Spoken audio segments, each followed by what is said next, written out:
Hi friends, வாலா அப்படின்ற movie தான் இன்றைக்கி நம்ம பார்க்க போகிறோம். அந்த மூவியோட ஒன்லைன் வந்து தனக்கு பிடிச்சதை படிக்கிற ஒரு பையனும் தான் அம்மா அப்பாவுக்கு பிடிச்சதை படிக்கிற ஒரு பையனும் தனக்கு பிடிச்சதும் இல்லாமல் தான் அம்மா அப்பாவுக்கு பிடிச்சதும் இல்லாமல் படிப்போம் அப்படின்னு படிக்கிற ஒரு 3 பசங்களோட லைஃப் தான் இந்த மூவியில் நம்ம பார்க்க போகிறோம்.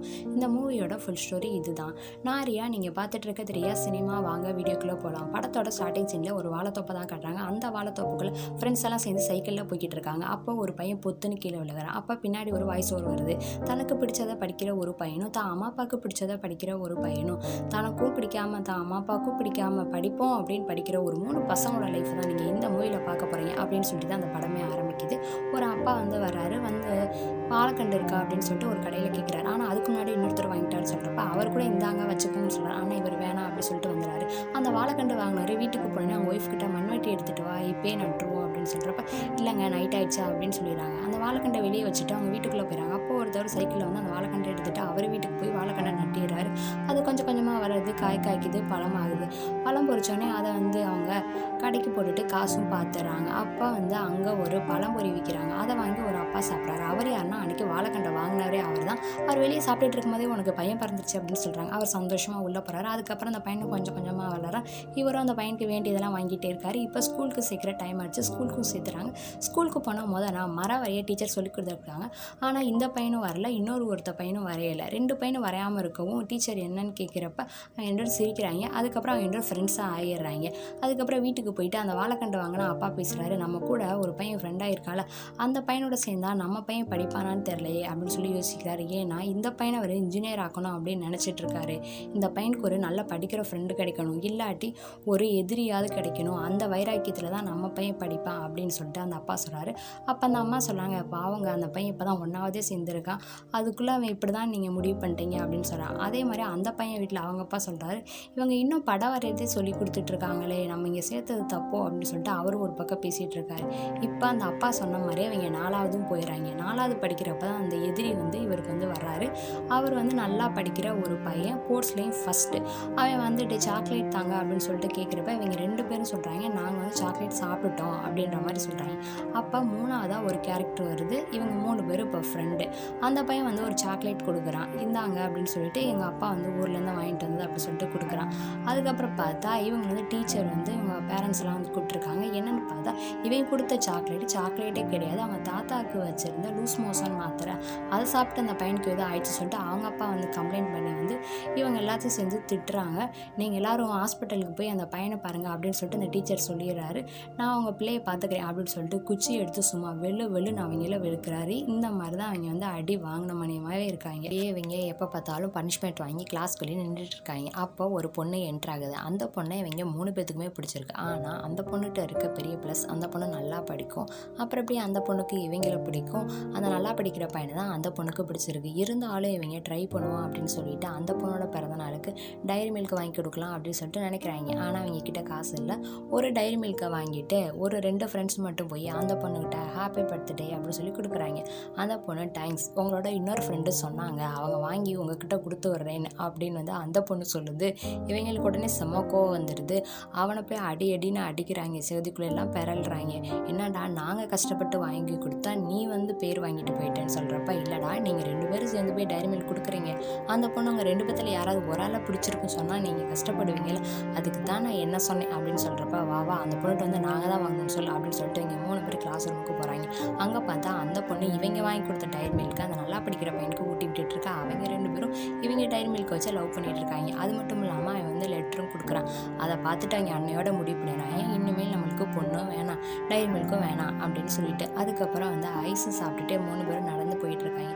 அப்போ குண்டா இருக்க பையன் சொல்கிறான், இனிமேல் அந்த மாதிரி சேட்டையெல்லாம் பண்ண மாட்டேன், எதுக்குமே வந்து நான் டீச்சர்ஸை போய் மீட் பண்ண மாட்டேன், நான் அடுத்த வர எக்ஸாம்லாம் நல்லா படிக்க போகிறேன், இனிமேல் நான் இனிமேல் எந்த சேட்டையும் பண்ண மாட்டேன் அப்படின்னு சொல்லிட்டு ப்ராமிஸ் பண்ணுங்க அப்படின்னு சொல்லிட்டு 3 பேரும் ப்ராமிஸ் பண்ணுறாங்க. அவங்க ப்ராமிஸ் பண்ணி முடித்த உடனே ஒரு கார் வருது. அதில் வந்து சேத்த வாரி இவங்க மேலே இறச்சிட்டு போகிறது. அதில் ஒருத்தவன் அடிக்கலாம் அப்படின்னு சொல்லி போகிறப்போ இன்னொருத்தன் வேணாம், நம்ம இப்போ தான் ப்ராமிஸ் பண்ணோம், நம்ம எந்த வம்புக்கும் போகக்கூடாது அப்படின்னு சொல்லிட்டு இருக்கான். அப்போ பார்த்தா அந்த காரில் வந்து யாரோ கல்லை விட்டு எரிஞ்சு விட்றாங்க. யாருடா நம்ம தான் எரியலன்னு பார்த்தா 4வதா இன்னொருத்தன் பின்னாடி நிற்கிறான். எங்கள் ஸ்கூல் பசங்களை யாரா இப்படி பண்ணிட்டு போகிறது அப்படின்னு சொல்கிறான். மறுபடியும் பார்த்தா எல்லோரும் ஹெட் மாஸ்டர் ரூமுக்கு போகிறாங்க. போய் பார்த்தா அவங்க பேரண்ட்ஸை கூப்பிட்டு வர சொல்லுவாங்கள்ல, அதுக்கு முன்னாடி 2 பசங்க வந்து வர்றாங்க. அதில் ஒரு பையன் பேர் வந்து அப்துல் கலாம், இன்னொரு பையன் பேர் வந்து விவேகானந்தர். இந்த மாதிரி நல்ல நல்ல பேராக வச்சுக்கிட்டு இப்படி தப்பு பண்ணுறீங்களா அப்படின்னு சொல்லிட்டு அந்த சார் வந்து திட்டுறாரு. அதுக்கப்புறம் வந்து நம்மளாம் ஃப்ரெண்டு தானே அப்படின்னு சொல்லிட்டு அந்த கல்லை கொண்டே அடித்தாங்களா அந்த பையன் சொல்கிறான், நீ எங்கள் ஃப்ரெண்டா, நான் ஒன்று அந்த ஸ்கூலில் பார்த்ததே இல்லை அப்படின்னு சொல்கிறாங்க. எல்லோரும் தப்பு பண்ணீங்களா, போய் வெளியே நில்லுங்கடா அப்படின்னு வந்து அந்த சார் சொல்லிடுறாரு. எல்லோரும் இதே மாதிரி வெளியே நிற்கிறாங்க. ஃபஸ்ட்டு வந்து இவங்க 3 பேர் ஒரு பக்கம், அவங்க 2 பேரும் ஒரு பக்கம் இப்படியே நின்றுட்டே இருக்காங்க. இந்த மாதிரி ரெகுலராக வந்து நின்று இவங்க 5 பேரும் ஒரு நல்ல ஃப்ரெண்ட்ஸ் ஆகிடுறாங்க. அதில் ஒருத்தவன் சொல்கிறான், ஏய் நான்கிட்ட ஒரு சீடி இருக்குது, நம்ம பார்ப்போமா அப்படின்னு சொல்லிட்டு கேட்குறான். நம்ம இதுனா வரையும் அந்த தப்பு மட்டும் தான் பண்ணலை, அதுவும் நீ பண்ணலாம்னு நினச்சிட்ட போல, நம்ம எங்கே பார்க்குறது அப்படின்ற மாதிரி பேசிகிட்டு இருக்கும்போது அடுத்த சீனில் அவங்க ஸ்கூலில் வந்து கம்ப்யூட்டர் கிளாஸ் போல் அதில் போட்டு பார்த்துட்டு இருக்காங்க. திடீர்னு பார்த்தா கரண்ட் போயிடுது. சாரெலாம் வந்து எந்திரிங்க கரண்ட் போயிடுச்சு அப்படின்னு சொல்லிட்டு கிளாஸ் ரூமுக்கு கூப்பிட்டு போயிடுறாங்க. இவங்களுக்கு ஒரே பக்குன்னு இருக்குது. கரண்ட் வந்தால் என்ன ஆக போதோ அப்படின்னு சொல்லிட்டு யோசிச்சுட்டு இருக்காங்க. ஆனால் இவங்க அதுக்கு முன்னாடியே கொண்டு வந்த கவரை கொண்டு போய் அந்த நல்லா படிப்பால் அந்த பையனோட பேக்கிட்ட போய் ஒரு ஃப்ரெண்டு வந்து உள்ளே வச்சுட்டு வந்துடுறான். அந்த பையன் வந்து அந்த லவ் பண்ணுறால அந்த பொண்ணுகிட்ட உட்காந்து பேசிகிட்டு இருக்கான். 2 பேரும் பேசிக்கிட்டே இருக்கும் போதேவும் சார் வந்து ஒருத்தர் அந்த சீடியை கொண்டு வந்துட்டு இருக்காரு. இவங்களுக்கு ஒரே பக்குன்னு இருக்குது. அந்த நல்லா படிக்கிற பையன் வந்து அந்த பொண்ணுக்கு ஏதோ லெட்ரு கொடுப்பான் போல், அதை ஒரு நோட்டில் வச்சு தான் கொடுப்பான் போல். அந்த நோட் எடுத்து அந்த பொண்ணுகிட்ட கொடுக்குறான். அந்த நோட்டுக்குள்ளே தான் அந்த கவரும் இருக்குது. டீச்சர்ஸ் எல்லாம் உள்ளே வந்துட்டு எல்லா பேக்கையுமே ஒன்றா செக் பண்ணிக்கிட்டே இருக்காங்க. அப்போ பார்த்தா அந்த பொண்ணோட பேக்குள்ளே அந்த கவர் இருக்குது. ஆனால் அந்த பொண்ணு அந்த தப்பை பண்ணவே இல்லை, ஆனால் மாட்டிக்கிச்சு. அழுதுகிட்டே கிளாஸ் ரூமை விட்டு வெளியே கூட்டு போகிறாங்க. அப்போ அந்த நல்லா படிக்கிற பையன் உட்காந்துட்டே இருக்கான். அவனுக்கு தோணுது இது கண்டிப்பாக அவங்க தான் பண்ணியிருப்பாங்க அப்படின்னு சொல்லிட்டு இவங்களும் பின்னாடி குசுன்னு பேசிகிட்டே இருக்காங்க. அவங்க தான் பண்ணியிருப்பாங்கன்னு சொல்லிட்டு அவங்கள பிடிச்சி அடின்னு அடிக்கிறான். கிளாஸ்க்குள்ளேயே சண்டை ஆகுது. எல்லாரும் சண்டை போட்டுக்கிட்டு இருக்காங்க மாற்றி. அப்போ பார்த்தா இவங்க 3 பேர் ஒரே கிளாஸ், இன்னும் 2 பேர் இருக்காங்கல்ல, விவேகானந்தர் அப்துல் கலாம் அப்படின்னு சொல்லிட்டு இவங்க இன்னொரு ஃப்ரெண்ட்ஸு. அவங்க என்ன பண்ணுறாங்கன்னா, நம்ம ஃப்ரெண்ட்ஸ் எல்லாம் அடிக்கிறாங்க அப்படின்னு சொல்லிட்டு சேர்லாம் தூக்கி போட்டு அடிக்கிறாங்க. அந்த நல்லா படிக்கணுன்ற கால் வந்து உடஞ்சிருது. கட்டு போட்டுட்டு இப்போ மறுபடியும் எல்லாரும் சேர்ந்து ஹெட் மாஸ்டர் ரூமுக்கு போயிட்டாங்க. சின்ன தப்பாக பண்ணிக்கிட்டு இருந்தவங்க பிள்ளைங்க இப்போ காலை ஒடிக்கிற அளவுக்கு வந்துட்டாங்க அப்படின்னு சொல்லிட்டு பேரண்ட்ஸை வந்து அவர் திட்டுன்னு திட்டுறாரு. அப்போ வந்து அந்த வாழைக்கண்டு வாங்கிட்டு போனார்ல அந்த அப்பாவுக்கு ரொம்ப கோவம் வந்துடுது. இனிமேல் நான் அந்த பையனை வந்து நான் டிசி வாங்கி வேறு ஸ்கூலில் சேர்க்க போகிறேன், என் பையனை சேர்க்குற ஸ்கூலில் நீங்கள் உங்கள் பையன்லாம் சேர்க்கக்கூடாது அப்படின்னு சொல்லிட்டு கோவமாக சொல்லிட்டு அந்த பையனையும் கூட்டிகிட்டு அங்கேருந்து போயிடுறாரு. அதே மாதிரி எல்லா அப்பாவும் அவங்க பையனை கூட்டிகிட்டு போயிடுறாங்க. அதுக்கப்புறம் பார்த்தா ஸ்கூலில் எக்ஸாம் எழுது. எல்லாரும் எக்ஸாம் முடிச்சுட்டு அடுத்து வந்து காலேஜ் தானே சேரணும். அப்போ ஃபஸ்ட்டு சீனில் வாழைத்தண்டு வாங்கினால அந்த அப்பையன் இன்ஜினியர் ஆகணும் தானே சொன்னார். அதனால் இன்ஜினியர் காலேஜில் போய் சேர்க்கணும்னு சொல்லிட்டு என்ட்ரன்ஸ் எக்ஸாம் எழுத சொல்கிறார். அதே மாதிரி எல்லாருமே எழுதுறாங்க என் ஃப்ரெண்ட்ஸ். ஆனால் எல்லாருமே ஃபெயில் ஆயிடுறாங்க. இருந்தாலும் அந்த அப்பா சொல்லிடுறாரு, நீ ஃபெயில் ஆனாலும் பரவாயில்ல, நான் வேறு காலேஜில் சேர்ப்பேன், அவங்க எல்லாம் சேராத காலேஜில் அப்படின்னு சொல்லிட்டு ஒரு காலேஜில் வந்து சேர்த்து விடுறாரு. வந்து கார்லேயும் இறக்கி விடுறாரு. இவனும் உள்ளே வர்றான். உள்ளே நடந்து வந்துக்கிட்டு இருக்கும்போது பார்த்தா அந்த நல்லா படிப்பால அந்த பையனும் இந்த காலேஜிலாம் சேர்ந்துருக்கான். அவன் வந்த சோருக்கு என்ன பண்ணிடுறான்னு அவனை அடிக்க ஆரம்பிச்சிடுறான். 2 பேரும் அடிச்சுட்டு இருக்கும்போது பார்த்தா திடீர்னு பார்த்தா எல்லா ஃப்ரெண்ட்ஸும் வந்து வந்துடுறாங்க. இங்கே வந்து ஒரே சண்டே ஆகுது. பார்த்தா அவங்க எல்லாருமே மறுபடியும் ஒரே காலேஜில் தான் சேர்ந்துருக்காங்க. மறுபடியும் எல்லாரோட பேரண்ட்ஸையும் கூப்பிட்டு விட்டுட்டாங்க. மறுபடியும் அங்கே இருக்க பிரின்சிபால் திட்டுறாரு, வந்த முதல் நாளே இவங்க இப்படி பண்ணிட்டாங்க அப்படின்னு சொல்லிட்டு. அது மட்டும் இல்லாமல் இவங்க இடையில ஒரு சார் வந்திருப்பார், அவரையும் அடிச்சுட்டாங்க அப்படின்னு சொல்லிட்டு பேசுகிறாங்க. அப்போ ஒருத்தனோட அப்பா மட்டும் இவங்களுக்காண்டி வந்து பணிஞ்சு பேசுகிறாரு. இல்லை சார், இவங்க ரொம்ப நல்ல பையன் தான், தெரியாமல் பண்ணிட்டாங்க, இவங்களோட ஃப்யூச்சரை பாருங்கள் அப்படின்னு சொல்லி மன்னிப்பு கேட்டு அந்த காலேஜிலே வந்து மறுபடியும் வந்து கண்டினியூ பண்ணுறாங்க. ஆனால் இவங்க எங்கேயும் படிக்கவே இல்லை, அதே மாதிரி தான் சும்மாவே திரிஞ்சிட்டு இருக்காங்க. அதில் 2 பேர் மட்டும் ஒன் சைடாக லவ் பண்ணிட்டு இருக்காங்க. ஒருத்தன் வந்து அந்த காலேஜில் படிக்கிற பொண்ணை லவ் பண்ணுறான், இன்னொருத்தனும் அந்த காலேஜில் தான் படிக்குது அந்த பொண்ணு. ஆனால் அந்த பொண்ணு கொஞ்சம் பொண்ணு மாதிரி இல்லாமல் பையன் ட்ரெஸ் போட்டுக்கிட்டு அந்த மாதிரி இருக்கும் சார் சொல்லிட்டு இவங்க ஒரு சைடு இப்படியே லவ் பண்ணிக்கிட்டே இருக்க. ஃப்ரெண்ட்ஸ் எல்லாம் சொல்கிறாங்க, எவ்வளோ நாளாக அப்படி ஒன் சைடாக லவ் பண்ணிக்கிட்டே இருப்பீங்க, போய் சொல்லுங்கள் அப்படின்ற மாதிரி வந்து சொல்கிறாங்க. ஃபஸ்ட்டு வந்து என்ன பண்ணுறான்னா, அந்த பையன் மாதிரி இருக்க பொண்ணா ஒரு பையன் லவ் பண்ணல, அவன் போய் அவட்ட லவ்வை சொல்கிறான், இந்த மாதிரி ஒன்று எனக்கு பிடிச்சிருக்கு அப்படின்னு சொல்கிறான். அதுக்கப்புறம் பார்த்தா இவனும் அந்த இடத்துலேருந்து வந்துடுறான். ஃப்ரெண்ட்ஸ் எல்லாம் சேர்ந்து ஒரு இடக்க சரக்கு அடிச்சிட்டு இருக்காங்க. திடீர்னு பார்த்தா ஃபோனில் வந்து மெசேஜ் வருது. என்னன்னு பார்த்தா அந்த பொண்ணு இவனுக்கு ரீப்ளே பண்ணியிருக்கு, இந்த மாதிரி பிடிக்கல, எனக்கு இன்ட்ரெஸ்ட் இல்லை அப்படின்னு சொல்லிட்டு. இவங்க எல்லாம் சிரிக்கிறாங்க. பார்த்தையா அவனை பண்ணந்துட்டி பண்ணிவிட்டு இப்படி கழட்டி விட்டுருச்சு, அதே மாதிரி தாண்டா உனக்கும் அப்படின்னு சொல்லிட்டு இன்னொருத்தவனை சொல்கிறாங்க. கரெக்டாக பார்த்தா அந்த இன்னொருத்தவனை லவ் பண்ணுற பொண்ணு ஃபோன் பண்ணுது, இந்த மாதிரி வந்து ஒரு பார்சல் வாங்கணும், பஸ் ஸ்டாண்டில் இருக்குது, நீ போய் வாங்கிட்டு வா அப்படின்னு சொல்லுது. ஃப்ரெண்ட்ஸ் எல்லாம் சரி வா நம்ம போய் அந்த பார்சலை ஃபஸ்ட்டு வாங்குவோம் அப்படின்னு வந்து சொல்கிறாங்க. அந்த பார்சல் வந்து யார் வச்சுருப்பா அப்படின்னு அந்த பொண்ணு சொல்லியிருக்குன்னா, ஒரு பையன் பையன் வச்சுருக்கான்னு சொன்னோன்னே இவங்க பையனா அப்படின்னா நம்ம கண்டிப்பாக போகணும் அப்படின்னு சொல்லிட்டு அங்கே கிளம்புறாங்க. அதுக்கு முன்னாடி வேணாம் ஃபஸ்ட்டு இந்த பொண்ணு மாதிரி இல்லாமல் பையன் மாதிரி ஒரு பொண்ணு இருக்குல்ல, இன்னொருத்தைய லவ் பண்ணுறால அந்த பொண்ணை பார்த்துட்டு போயிடுவோம் அப்படின்னு சொல்லிட்டு அந்த பொண்ணை பார்க்க போகிறாங்க. அந்த பொண்ணு அப்பாவுக்கோ உடம்பு சரியில்லை, அந்த பொண்ணு ஹாஸ்பிட்டலில் நின்றுட்டுருக்கு. அங்கே போயிட்டு இவன் திட்டுறான், நீ பையன் மாதிரி ட்ரெஸ் போட்டால் பையன் ஆகிருவியா, அது மட்டும் இல்லாமல் உன்னையெல்லாம் நான் லவ் பண்ணதே பெரிய விஷயம், நான் வேணும்னு சொன்னால் பரவாயில்ல, என்னோட ஃப்ரெண்ட்ஸோட சேர்க்கு சரியில்லைன்னு சொல்கிறேன் அப்படின்னு சொல்லிட்டு அந்த பொண்ணை திட்டி விட்டுறான். அதுக்கப்புறம் பார்த்தா இன்னொருத்தையும் லவ் பண்ணுறாள். அந்த பொண்ணு ஒரு பார்சல் வாங்க சொல்ல அதுக்கு பஸ் ஸ்டாண்டுக்கு போகிறாங்க. பஸ் ஸ்டாண்டுக்கு போய் பார்த்தா அங்கே புக்கை கொடுக்குறாங்க. இந்தாங்க புக்கை தான் அந்த பொண்ணு வாங்கிக்கிற சொன்னாங்க, இந்தாங்க வாங்கிக்கோங்க அப்படின்னு சொல்லிட்டு கொடுக்குறப்ப அவன் காசு கேட்குறான். காசுக்கு எங்ககிட்ட கேட்குறீங்க, அந்த பொண்ணுக்கிட்ட கேளுங்கன்னா இத்தனை அந்த பொண்ணு அவனை இப்படி தான் யூஸ் பண்ணிகிட்டு இருக்கு, இவன்ட்டு நிறையா காசு வாங்கும் போல். அங்கே பார்த்தா திடீர்னு போலீஸ் வந்துடுறாங்க. இவங்க இப்படி பேசிக்கிட்டு இருக்கப்ப என்ன இங்கே கலவரம் அப்படின்னு கேட்குறப்ப இந்த மாதிரி நாங்கள் புக்கு தான் சார் வாங்க வந்தோம்னு சொல்கிறப்ப பையில் என்ன இருக்குது காட்டு அப்படின்னு சொல்கிறப்ப அதில் போதை பொருள் வச்சுருக்காங்க. சரின்னு சொல்லிட்டு எல்லாரையும் பிடிச்சி மறுபடியும் ஸ்டேஷன் கூட்டு போயிடறாங்க. எல்லாருமே அங்கே வந்துடுறாங்க. இதெல்லாம் தெரிஞ்சு அவங்க பேரண்ட்ஸும் வந்துடுறாங்க. இதுவரையே பிரின்சிபல் டீச்சர் அப்படின்னு போயிட்டு இருந்தவங்க இப்போ போலீஸ் ஸ்டேஷன் வரையும் கொண்டு நிப்பாட்டிட்டாங்க எல்லாத்தையுமே. எல்லாரோட அப்பா வந்தோடனேவும் விட்டுருங்க சார் கெஞ்சுறாங்க. ஆனால் அவங்க நாங்கள் இந்த தப்புமே பண்ணலப்பா, உள்ளது இருக்குன்னு எங்களுக்கு தெரியாது அப்படின்னு அந்த பசங்க சொல்லிகிட்டு இருக்காங்க. அதுக்கப்புறம் சரி ரொம்ப பேர் நிற்கிறாங்களா, சரி அந்த காலேஜில் படிக்கிறவங்க மட்டும் இந்த பக்கம் போங்க அப்படின்னு சொன்னோன்னே பிரிஞ்சுறாங்க.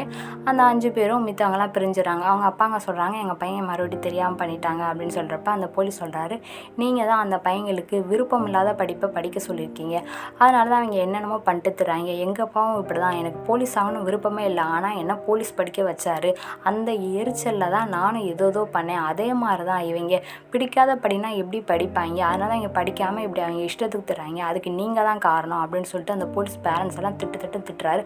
உடனே எல்லா பேரண்ட்ஸும் அவங்க பையனை வீட்டுக்கு கூட்டிட்டு போயிடறாங்க. ஆனால் அந்த வாழைக்கண்டு வாங்கினார்ல அந்த முதல் சீனில் அந்த அப்பா மட்டும் அந்த பையனை அங்கேயே விட்டு போயிடறாரு. நீ இப்படிலாம் ஆகிட்ட அப்படின்னு சொல்லிட்டு அங்கேயே விட்டுட்டு போயிடறாரு. அதுக்கப்புறம் மிச்ச ஃப்ரெண்ட்ஸும் அவங்க அப்பா கிட்ட பர்மிஷன் கேட்டு நாங்கள் போய் அவனை கூப்பிட்டு வரோம் அப்படின்னு சொல்லிட்டு கூப்பிட போகிறாங்க.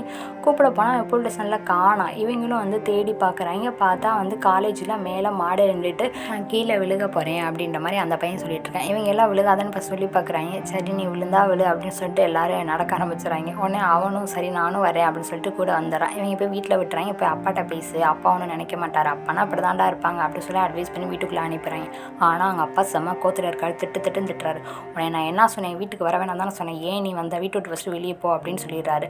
ஆனால் அவன் வெளியே போயிட்டு மறுபடியும் ஒரு மேலேருந்து கீழே விழுந்துடுறான். கடைசியில் பார்த்தா ஹாஸ்பிட்டலுக்கு கொண்டு போய் அவனை போய் சேர்த்துறாங்க. அங்கே அவர் நின்று அழுதுட்டு இருக்காரு.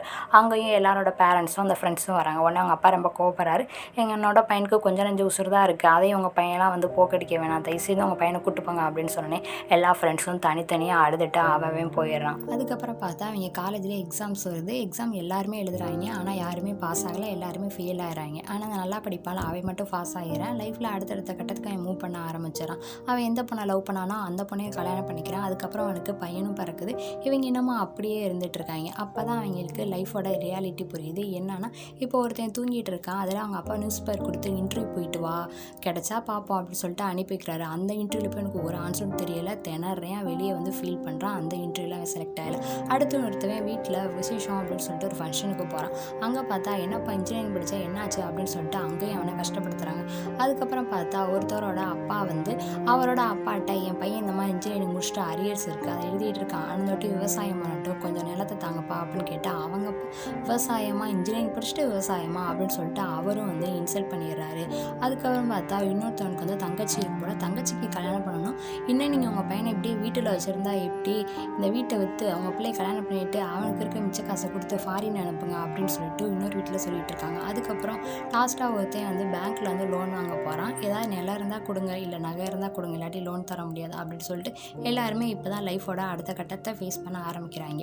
ஆனால் அந்த நல்லா படிப்பால் அந்த பையனுக்கு கல்யாணம் ஆகி பையலாக பிறந்துச்சு. ஆனால் இப்போ போயிட்டு அவங்க 2 பேரும் டிவர்ஸ் வாங்கணும் அப்படின்னு சொல்கிறாங்க. ஏன் டிவர்ஸ் வாங்கணும்னு கேட்டால் இவன் ஒரு ஃபாரின் கண்ட்ரிக்கு போகிறான்னா அங்கே அந்த பொண்ணு வர முடியாது அதனால அப்படின்னு சொல்கிறப்ப அவங்க பேரண்ட்ஸை சொல்கிறாங்க, இதை நீங்கள் முடிவு பண்ணிக்கிட்டால் போதுமா, உங்களுக்கு பிறந்திருக்கல பையன் அதை என்ன பண்ணுறது அப்படின்னு கேட்டால் அதை நீங்களே வச்சுக்கோங்க அப்படின்ற மாதிரி அவங்க சொல்கிறாங்க. அவங்க அம்மா திட்டுறாங்க, உங்கள் இஷ்டத்துக்கு கல்யாணம் பண்ணுங்கள், உங்கள் இஷ்டத்துக்கு டிவர்ஸ் பண்ணுங்கள் அப்படின்னு சொல்லிட்டு திட்டுறாங்க. இந்த மாதிரி போய்கிட்டு இருக்குப்ப அடுத்த சீன்லேயே எல்லாரோட அப்பாவுமே அவன் பையனுக்காண்டி யோசிக்க ஆரம்பிக்கிறாங்க. அதில் ஃபஸ்ட்டு சீனில் அந்த இன்டர்வியூ போனார்ல அந்த அப்பா சொல்கிறாரு, விடுடா நான் மட்டும் என்ன படித்தா வேலைக்கு போனேன், நானும் சுமார் தான் படித்தேன், என்னோட அப்பா வேலை தான் எனக்கு கிடச்சிருக்கு, நீ விடு நம்ம பார்த்துக்கலாம் அப்படின்னு சொல்லிட்டு அவரும் அவங்களோட பையனுக்கு சப்போர்ட் சப்போர்ட் பண்ணுறாரு. அதே மாதிரி அந்த கல்யாண வீட்டில் அவங்க பையனுக்காண்டி அவங்க அப்பா பேசுகிறாரு. அதே மாதிரி நீங்கள் நிலம் தராட்டி என்ன, நான் என் பையனுக்கு நிலம் கொடுத்து விவசாயத்தை நான் கற்றுக் கொடுப்பேன் அப்படின்னு சொல்லிட்டு இன்னொருத்த அப்பா சொல்கிறாரு. அதுக்கப்புறம் பேங்க்கில் லோன் வாங்க போனாங்களா, அவங்க அம்மா வச்சு அவரும் லோன் வாங்கி கொடுக்குறாரு. அதுக்கப்புறம் வந்து வீடெல்லாம் விற்று என் பையன் ஒன்றும் ஃபாரின் போவேன், இப்படி தான் நானும் போனேன், என்னாச்சு அப்படின்னு சொல்லிட்டு அவரும் சப்போர்ட் பண்ணுறாரு. அதே மாதிரி இந்த லாஸ்ட்டில் நல்லா படிப்பால அவங்க அப்பா சொல்கிறாரு, உன் பையனை நான் வளர்த்துக்கிறேன், ஆனால் நாளைக்கு எனக்கு ஒன்றுனா நீ வர்றதுக்கு டைம் ஆயிரும் அப்படின்னு சொல்லிட்டு அவரும் அழுகிறாரு. அவனும் கட்டி பிடிச்சி அழுகிறான். இந்த மாதிரி எல்லாரோட அப்பாவும் அவங்கவுங்க பையனை பற்றி புரிஞ்சுக்கிறாங்க. நம்ம வந்து படிக்கிறதோ நம்ம ஏதாவது பண்ணுறதோ நம்ம அப்பாவுக்கு நம்ம ஹீரோவாக ஆக முடியாது. என்றைக்கு நம்ம அப்பாங்களாம் நம்மளை புரிஞ்சுக்கிறாங்களோ அன்னைக்கு தான் நம்ம அப்பா மனசில் ஹீரோவாக முடியும் அப்படின்னு சொல்லிட்டு இந்த படத்தில் நல்லாவே இந்த சீனில் காட்டியிருக்காங்க. இந்த கதையெல்லாம் வந்து அதில் ஒரு ஃப்ரெண்டு 2 சின்ன பிள்ளைகளுக்கு வந்து இவ்வளோ நேரம் சொல்லிகிட்டு இருக்கான் அப்படின்னு சொல்லிட்டு நம்மளுக்கு காட்டுறாங்க. இப்போ அவங்க நினச்ச மாதிரி வாழைத்தோப்பு வந்து வச்சுருக்காங்க போல். அந்த வாழைத்தோப்பில் தான் இவங்க உட்காந்துருக்காங்க. அந்த 2 பொண்ணுங்களும் வந்து எங்கள் அப்பா வந்துட்டாங்க, நாங்கள் கிளம்புறோம், எங்கள் அப்பா திட்டுவாங்க, நாளைக்கு வந்து உங்கள் மிச்ச கதையை கேட்குறோம் அப்படின்னு சொல்லிட்டு போகுதுங்க. போய் பார்த்தா அதுக்கு 2 பேரும் காரில் ஏறி உட்காருதுங்க. உட்காந்தா அவங்க அப்பா ஆறுனா அந்த போலீஸ்காரு அட்வைஸ் பண்ணார்ல அவர் தான். ஆனால் அவர் எல்லாருக்கும் அட்வைஸ் பண்ணிவிட்டு அவர் இப்போ என்ன சொல்கிறாருன்னா, இவதுக்கு சொல்லுதுங்க, இப்படி இந்த அன்னைங்க சொன்னாங்க, எங்களுக்கு இஷ்டப்படுறதா நாங்கள் பண்ணுவோம் நாளைக்கு அப்படின்னு சொல்லிட்டு சொல்லுதுங்க, சைக்கிள்லாம் ஓட்டணும் அப்படின்னு சொல்லிட்டு சொல்கிறப்ப அவங்க அப்பா சொல்கிறாரு, அதெல்லாம் முடியாது, நீங்கள் ஐஏஎஸ் ஆகணும், ஐபிஎஸ் ஆகணும், எக்ஸாம் எழுதணும், சும்மா கண்டவன் சொல்கிறதெல்லாம் கேட்கக்கூடாது, அப்பா சொல்கிறத கேளுங்க அப்படின்னு சொல்லிட்டு அவர் காரில் சொல்லிட்டு கூட்டிகிட்டு போய்கிட்டே இருக்காரு. இவங்க சொல்கிறாங்க, நம்ம நல்லபடியாக வந்து வாழை விவசாயம் பண்ணிடுவோம் அப்படின்னு சொல்லிட்டு பேசிகிட்டு இருக்கும்போது மழை வந்துருச்சுன்னா என்னடா பண்ணுறது அப்படின்னு அதில் ஒருத்தர் சொல்கிறான், நீ வேற உன் நாக்க வச்சுட்டு சும்மா மழைகளாக வந்திருப்போம் சொல்கிறப்ப அப்போ ஒரு ஜோதிடர் சொல்கிறத பார்க்குறாங்க. அதில் அவர் சொல்கிறாரு, இந்த வருஷத்தில் இனிமேல் மழையே கிடையாது அப்படின்ற மாதிரி சொல்கிறாரு. அவர் சொன்ன கொஞ்ச நேரத்துலேயே மழை சோன்னு ஊற்றுது. இவங்க வச்ச வாழைக்கண்டு எல்லாத்தையுமே அரிச்சிட்டு போயிட்டு அங்கே கட் பண்ணால் இன்னும் 4 பசங்களை காட்டுறாங்க. இவங்க இப்படி வாழைக்கண்டு வச்சு எல்லாமே அரிச்சிட்டு போயிடுச்சிங்க, சரியான முட்டாப்பெல்லாம் இருப்பாங்க அப்புறம் அப்படி சொல்லிட்டு இவங்களை இப்போ தான் பேசிகிட்டு இருக்காங்க. அதில் ஒருத்தையும் சொல்கிறான், நம்மளாம் அவங்க மாதிரி இருக்கக்கூடாது, நம்மளாம் அப்ராடு போயிடணும், அங்கே தான் நம்ம காலேஜ் படிக்கணும், அங்கே தான் எல்லாத்தையுமே பார்த்துக்கணும் அப்படின்ற மாதிரி சொல்கிறான்.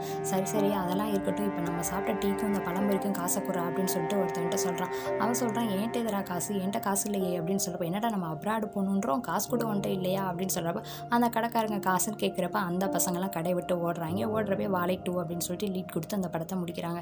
எப்போவுமே நம்ம ஹீரோ ஆகுறது வந்து நம்மளுக்கு பிடிச்ச பொண்ணை கல்யாணம் பண்ணிக்கிறனாலையோ இல்லாட்டி டாக்டர் இன்ஜினியர் ஆகிறனாலையோ இல்லை இந்த சொசைட்டியில் நம்மளுக்குன்னு ஒரு இடத்துக்கு போகிறனாலையோ நம்ம ஹீரோ ஆக முடியாது. என்னைக்கு நம்ம அப்பா நம்மளை நம்புகிறாங்களோ இல்லை அப்பா நம்மளுக்குன்னு எப்போ சப்போர்ட் பண்ணுறாங்களோ அப்போ தான் நம்ம ஹீரோவாக முடியும். இந்த மாதிரி மூவிஸ்லாம் பார்க்கணுன்னா என்னோட சேனல் வந்து லைக் பண்ணுங்கள், கமெண்ட் பண்ணுங்கள், சப்ஸ்கிரைப் பண்ணுங்கள்.